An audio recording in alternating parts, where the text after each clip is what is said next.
NBA Thursday, May the 11th. We talk about 2 NBA games tonight. 2 more chances for teams to move along to the next round. 2 more chances for teams to give themselves one opportunity more and enforce a game 7. We're going to find out tonight when we talk about the Celtics and the 76ers. We talk about the Suns and the Nuggets. But first, Erik, let's go back in time a little bit from yesterday. This is Fast Break Bets. You're watching our NBA playoff preview show presented by DRF Sportsbook. We encourage anyone in the state of Iowa to head to DRF Sportsbook right now and sign up. Use the promo code FAST1000 and you will get a deposit match up to $1,000. We'll also talk about Thrive Fantasy and a little bit about their DFS site and how Erik and I are finding fun ways to get some value there.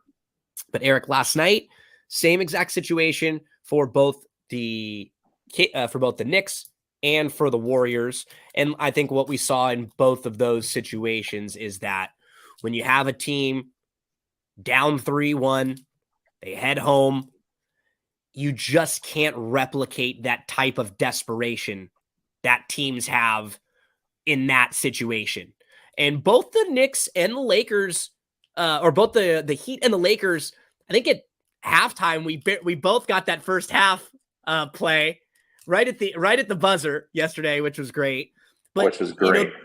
And even the Lakers, they weren't ever really they weren't ever leading the game, but it was sort of like an anxious 10 points for a lot of the game that Golden State was up, right? Not enough to where you really felt like you put them away, but close enough to where every time the Lakers made a shot or two, you felt like, they're at 9 or 10. This isn't that far away from being close. So both teams were able to get the job done.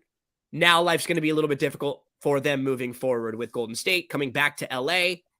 I got to say, as a fan of the Los Angeles Lakers, seeing the way, as you had predicted, that way that game would be officiated last night was pretty hilarious. So my thing is this, before you go anything, look, all this stuff is talking about flopping and everything.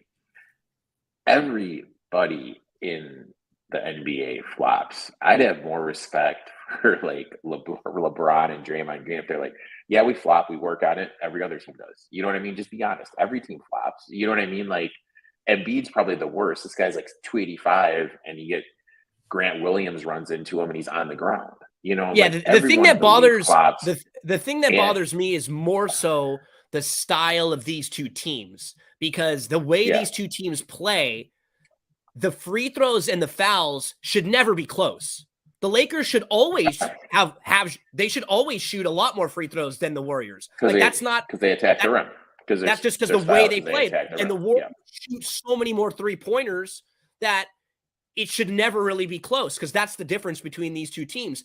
So you can see some games when you look back at the box score, if it's ever close, it's one of those things where the officials are making a point to not call them. There were a few last night, and the one thing that obviously bothers me is, Anthony Davis catches an elbow to the head. It looks like today they say he's going to be okay. Never really know with concussions. I say that as a person who's had 3 concussions myself. So anyone out there that's laughing at somebody for a head injury, like we saw Shaq and Barkley and Stephen A. Smith laughing, I don't know if you've been in the hospital, Erik, but the protocol when you're in the hospital, when you get released, is they put you in a wheelchair and then they release you. They do this with pregnant women. They do this with everyone. They do this with anyone when they think they have a concussion. So they put you in a wheelchair because they don't want you walking around if you don't have all of your faculties and falling over and getting hurt again. Think about what we saw with Tua this year, right? Tua gets hit in the head, gets up, falls back down. And we got Shaq and Barkley and Stephen A. Smith. They're laughing at this dude, Anthony Davis. They're laughing at him for a head injury. I can't wait for tomorrow. I wasn't upset. I didn't hate the Warriors before this series and stuff, but just sort of the way that the narratives are. And I understand why you don't ever listen to national broadcasts of things, because this kind of stuff. I mean, I did see the clip. I mean, it was pretty low. I don't know if it's hard to say, you don't know what's going through people's mind. It looked like Kenny Smith made like a gesture, like he was like with a wheelchair. Yeah, so maybe they were laughing at that and not the severity of the injury. Concussions, I've had a couple, are nothing to laugh around about. And it's a person's brain. It's nothing to be joking around about. I have no idea what Stephen A said or what he laughed at because I'm blocked by him on Twitter, so I can't really even see what he says. The thing that bothers me is, did we have that same energy when Gary Payton Jr. was vomiting the other day on the court? Like, how come isn't that something to actually make fun of? Because like, that's not a serious injury. If somebody's sick and then you can maybe think it was the nerves or whatever, but like, I'm never a fan of any injuries like scrutinizing players for. I can understand being frustrated if certain players that you pay a lot of money can't play in big games. Can totally get that frustration. But man, every injury for every player is different. And like, I don't know what Kawhi's knee is like. I don't know what Brandon Roy was dealing with or what Bill Walton was dealing with or what any of these guys are. So I'm fine with scrutinizing players for everything they do on the court. If they miss a shot, if they choke in a big moment, any of those things, or even off the court, the way they talk, the way they act, the way they say things, if they're not great leaders. I hate this guy's not tough and this has become a thing with Anthony Davis for so long. We don't hear other players. Nobody said this about Giannis. Nobody said this, like very few people said it about Embiid. Nobody said it about John Morant when he missed a game. It's because Anthony Davis gets caught up in this. He's always hurt. Anthony Davis has played in every playoff game this year. Anthony Davis played 56 games this year. You know who else played 56 games this year? Steph Curry. Like we get caught in the narrative and we actually lose the facts a lot of the time with what happens. And I'm a Laker fan. That I got to say that pissed me off watching a dude, Anthony Davis, take this 13-seeded Laker team without a LeBron, carry them to the 7th seed, beat the Grizzlies, and have a 3-2 lead over the defending champs, and he still gets ragged. But it's just kind of what it is. I mean, that's the main thing. Like, why I don't do a lot of the major media stuff. I really don't listen to any of that stuff just because lazy narratives. Those guys. Well, I mean, I think those guys all have guys they like and they don't like, and the stuff. Yep. And for whatever reason, like those guys don't like AD. I don't know. Yeah, and it's always going to be negative what the stuff they say about him. I try my best on here. I have certain guys that I don't like, but when they do something good, I say something about them, and I never let my personal feelings. Yeah, we're literally I've never let my personal feelings about how I feel about a team or a player affect how I bet. That's the key. But that's these guys are letting. You will sometimes even be a little hard on players, even a little hard on them, but it does not cloud the way you bet. You cannot like a player, and if it's the right spot in the right game, you will even say, can't believe I'm doing this, but I'm back in the Sixers, or I'm back in whoever, or I'm going with Baker Mayfield. Because you know that, and we don't see that happening on the mainstream media enough. Yeah, and they all have friends. It's kind of like there's certain, and it's all throughout. It's not even in sports, and it's in mainstream media. I'm spacing on the guy that used to work for CNN that everyone likes, that always gets fired from jobs, but no one ever says anything bad at him. They just get passes who they like, and that's unfortunately the way it is, and that's why I don't watch that stuff, because it drives you to think the way that they think. And I think to be a successful bettor, you need to be able to look at stuff and diagnose stuff in your own head to make a bet. That's why, honestly, that is the reason why I created my podcast and started doing a lot of my own stuff, because I would watch things, and as I got a little bit older and smarter, you would just watch things and say like, well, that's not the case. Or like, you just watch things and see that people were wrong, or that wasn't really what was happening. And what I like is what you and I do here is, we're not coming out here going to say we don't like Joel Embiid. And then that's because what you can hear us when we talk that Erik doesn't love Joel Embiid a lot, but what does it gain for you by saying we don't like Joel Embiid, and then Joel Embiid goes and wins games. Like, I just don't know sometimes, like, the narratives and what's the end game? What are you getting? What are you teaching? Here, when I talk with you, Erik, and I listen to you and I learn about, your angles, then what I've done is I can use that angle for a different game or a different sport sometimes even, right? It's not even like, just about the Philadelphia 76ers versus the Boston Celtics. So up on my soapbox about how I did not love the coverage of everything yesterday, and Friday night, I am going to be rocking and fricking rolling here, just yelling and screaming, man. I'll be honest. I'll probably fall asleep midway through the third quarter. Yeah, I have to watch the I'm replay sure. on the treadmill the next morning. That's going to be me Friday night. I'll probably fall asleep on the couch. I'll have watch the replay on the third quarter. I'll have sent you a few texts to wake up to on Saturday morning.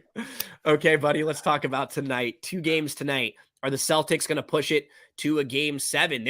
This is it for the Celtics, a team that was the favorite to win the NBA championship just as short of a few days ago. And I mean, honestly, in this series, they probably could have won 3 of the games out of the 5 so far. Game 1, game 4 really sticks out. Yeah. For me, this is a real tough game. I really don't know what's gonna happen here. Realistically, kind of a hammer type spot for the Celtics going back to game 1. Ball really wasn't moving. Tatum was forcing the issue. Brown came out hot in the first quarter, but then it was all the Tatum show. When the fourth quarter started, Tatum had like 23, 24 shots, and then Brown and Smart both only had 9. There wasn't enough ball movement, wasn't enough facilitating of the ball. I think the ball is going to be a lot crisper. I think we're going to see them looking to get Brogdon involved a little bit earlier. White, Horford, look to get those other guys involved a little bit earlier. I just don't trust either one of these teams, but I do trust my boy Jaylen Brown, because if you just kind of look at it, he should have went over last game. He's been between like 23 and like 26 every game in the series. Yeah. Well, he was 3 of 8 from the free throw line. I have a 76% shooter, have 5 chances to go over his total, and I miss it by a half because he can't make a free throw. But when you just kind of look at it, there's 21 games that he played this year. 15 of the 21 games during the regular season, he went over this total. Every game in the playoffs, except for the last game, he has gone over this total just because he looks to be a little bit more offensive. And with the way Tatum was kind of dictating everything, I think Brown's going to really look to go after it a little bit more and look to take it to the rack and be offensive. So I like Brown here over 24.5. This is the only thing I could really get my head around. I just don't know. I just don't know. It's like, it's hard to trust Doc in this situation. Just when you look at Doc's body. This is why this is done. Dude, Erik, I feel so exactly like you do. The only thing I could play was the Celtics first quarter because it's such a tight line, it's minus a half a point. So will the Celtics be leading after the first quarter? That's the only thing I trust, is that they need to come out with an energy, but I don't trust them executing. I don't trust them down the stretch. I don't even know if I trust them for the full half. I'm playing Celtics first quarter minus the half a point. Which is probably what I would do too, but I just can't. Yeah, and I understand. I just can't do it. And the thing is like, I heard this point that was brought up. When you look at their bench last year they had who was the coach that went that was married to the actress, who's the Rockets coach now. So he was the head guy. And then the 3 people, the next 3 in line, they all took jobs someplace else. And now Udoka, their current, now their current coach, he was like 4th in line. He was a coach at a small college, and I just kind of think this moment's a little bit too big. They lost a couple of their key assistants too. I was reading about this the other day. Yeah. Damian Stoudemire is like a head coach somewhere. The 2 other are a head coach somewhere. So like their number 2, just like what you said, the number 2, 3, and 4 guys from last year all went. He wasn't even a front of the bench guy. He was a back of the bench coach. He was not even one of the top seated bench coaches. Yeah. And one thing that, I think they're going to do next year, and like all these young coaches that have had success have done it, is they have an older veteran type coach, maybe like oh my God, who was the guy that used to coach the Rockets? D'Antoni, someone like that. Yeah. Just a guy that's been around the block, knows what he's getting into. Even when Spoelstra took out, Spoelstra had Riley right there, and Riley was kind of holding Spoelstra's hand through everything and kind of look at where Spoelstra has become. When Tibbs started out, when Curry started out, they had a veteran guy on the bench to kind of help him out in those key situations. So that way he'd understand the game, because the thing is this, is everyone goes, you should do this, you should do this, you should do this. When you're in the moment there and you're like, this is your first time doing it, you're not going to do it. As much as everyone can sit on their couch and say, hey, I do this, you're not going to do this because you're going to be caught up in the moment. So yeah, I think they definitely are missing a veteran type coach, and they're definitely going to have to address that in the offseason. There were some rumors, I think, that he was going to maybe go there to be an assistant, was Frank Vogel. He's someone that I know people didn't like him that much because offensively he's not fantastic, but defensively he's good. I think he's a pretty good coach. He won and he's been there. And like, when you're for this Celtics team, what you're saying is exactly right. They don't really need a master tactician. They just need someone who's been there, who's going to make these guys feel a little more comfortable, I think, being in big moments, right? Just sort of being the adult in the room, being the voice to help them. Because think about this team. I mean, they're led by Al Horford, but other than that, the experience that they all have is the experience that they've like gained together, right? Brown and Tatum's experience is all the experience that they've had together.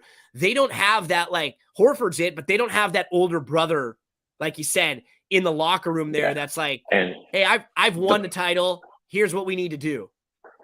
The perfect example of that is there's this guy, Ron Adams. He's on the Warriors bench right now. He started out, he was with the Spurs. He was with the Spurs for a chunk of time. Then he went to the 76ers in the mid-90s and the Bucks. And he was just that guy that was always rumored to get a head coaching job, but never got it in the early 2000s. And he was brought on. He was there with Tibbs when Tibbs had a success with the Bulls. When I think it was Stevens.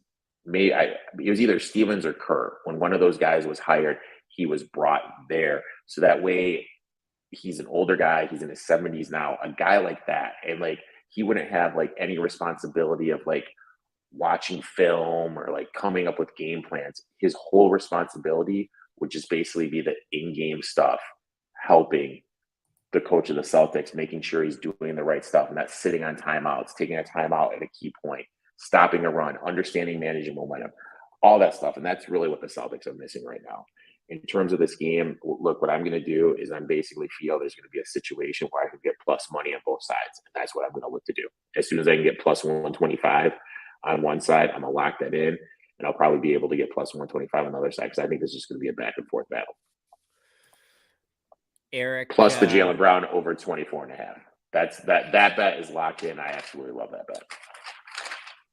Erik, we have two games on the NBA slate tonight. The second one is the Nuggets and the Suns. And the Suns will be hosting this one.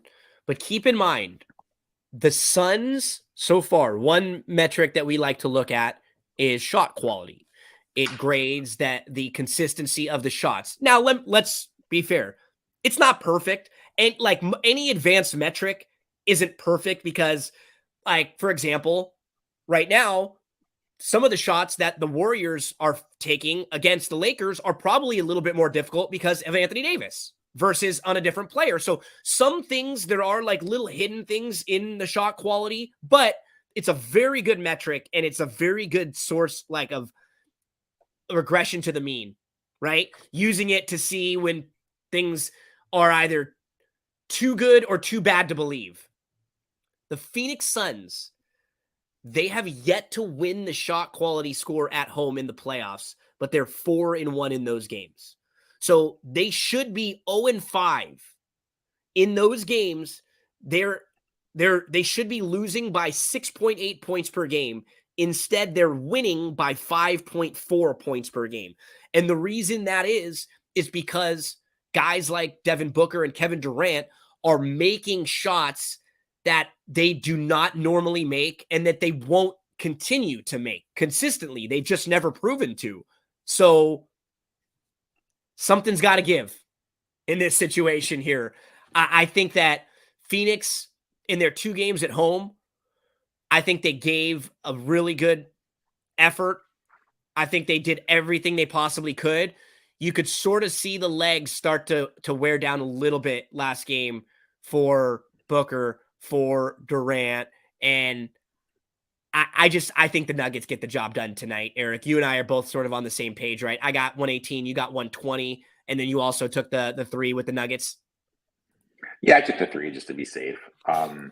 My thought process is, yes, for as great as KD and Booker have played on, the real key of the last couple of games, especially that game they won at home, and I think he played pretty good, namely defense and Jamal Murray, is Shamet. Are we really going to be trusting Shamet in this game and for him to knock down threes?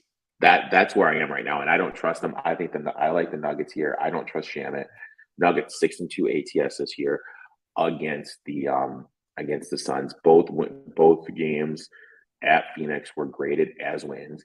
And plus, there's all these locker room issues going on. We're seeing footage of Booker, who is trying to be the alpha in the room, but I know there's certain guys in the locker room that don't look at him as a leader at all, yelling at people, trying to hustle back. You have Ayton just getting up and walking away. Ayton didn't want to be there. Ayton made it clear he wanted to be traded, and they didn't do it. They signed him because the Pacers signed him with that contract. And then, you got Chris Paul there. Obviously, Paul's not coming back. But is he helping the situation? You know what I mean? Because he's not there, they're playing faster. You mentioned the tired legs. I think that has to hang into it. Ayton's not getting his minutes. That's allowing Joker to do his thing. And there's only so much Booker and KD can do on short rest. I like that Aaron Gordon's playing elite level defense. KCP's playing good D, and you got Michael Porter Jr. I just think this is just too much for an undermanned Suns team. I'll take the Nuggets here plus the 3, and I got the plus 120 on the money line. Yep, we're both on the Nuggets here and on the money line with the Nuggets. But Erik, for me, what was a little unfortunate was I didn't really love a lot of the props tonight, so I had a tougher time getting to Thrive Fantasy. But as far as getting something that I really wanted to put out there, talk to us about what you're finding tonight at Thrive Fantasy as we pull up the Thrive Fantasy website and show everyone about Thrive Fantasy and a really fun place to get some action. I mean, I'm in California. I can't wager legally, right? And now I get a chance to play in these parlays with Thrive Fantasy.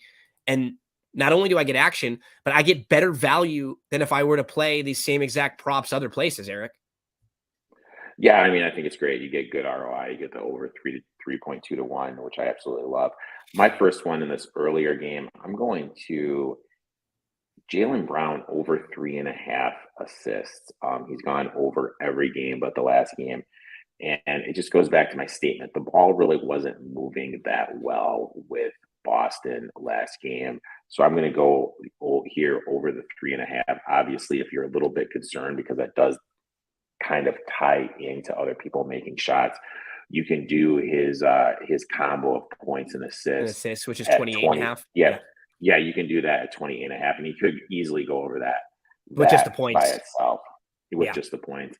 And then my last one, I had to go deep in this last game, and I went Aaron Gordon over half a block.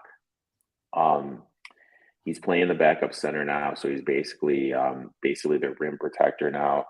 He's going to be lined up a little bit more on Booker. Where are the props, dude? Few of them. Okay, here we go. Here they're coming. Yeah, it was more of my connection than anything. He's playing the backup center role, which is, I wonder if they took him down. Oh, we'll see. Yeah, well, you know why they might? I think you're right. As we are recording right now, they were not sure on a couple injuries because Jamal Murray is sick, and then Ayton has a rib contusion. Chris Paul is out, but it looks like Murray's going to play. So as we record this a little earlier, Erik and I are recording this early. A lot of you are seeing this. By the time you're seeing this, they'll probably have the props that are back up. But if you want to mention it, Erik, just in case. I did Murray over half a block. He's playing the backup center role, which is basically he is their rim protector. Gordon over the half a block. Yep, he is their rim protector. He's playing against Booker. Booker's a smaller guy who will be able to defend his jump shot. And he has one block in 3 of 5 games in this series. So I did Gordon over half a block and Jaylen Brown over the 25.5 points assists, excuse me. These parlays pay out 3.2 times your entry amount on a 2 out of 2 parlay, 5.2 on a 3 of 3, 10.2 on 4 of 4, and 20.2 times. They give you better value than if you were to play these same exact parlays in other places. We'll be here for you every Monday through Friday. Every day there's an NBA game, and that's Friday, but then not on Saturday. So tomorrow we'll have 2 more games, 2 more opportunities to see if teams can close it out. And I will be sweating like crazy come tomorrow for that Laker game. Ooh. Erik, buddy. I'll tell you what, dude. We may have to do a live watch along for the first half just to see your reaction. I was going to say one of these we may have to for this Warriors game. We may have to first half just to see what the Gino experience is live streaming a Lakers game, dude. Just kind of up and down. Tomorrow, we'll talk about the 2 NBA games, and we'll give you the best ways to play those games right here on Fast Break Bets. Thanks so much for hanging out with us, folks.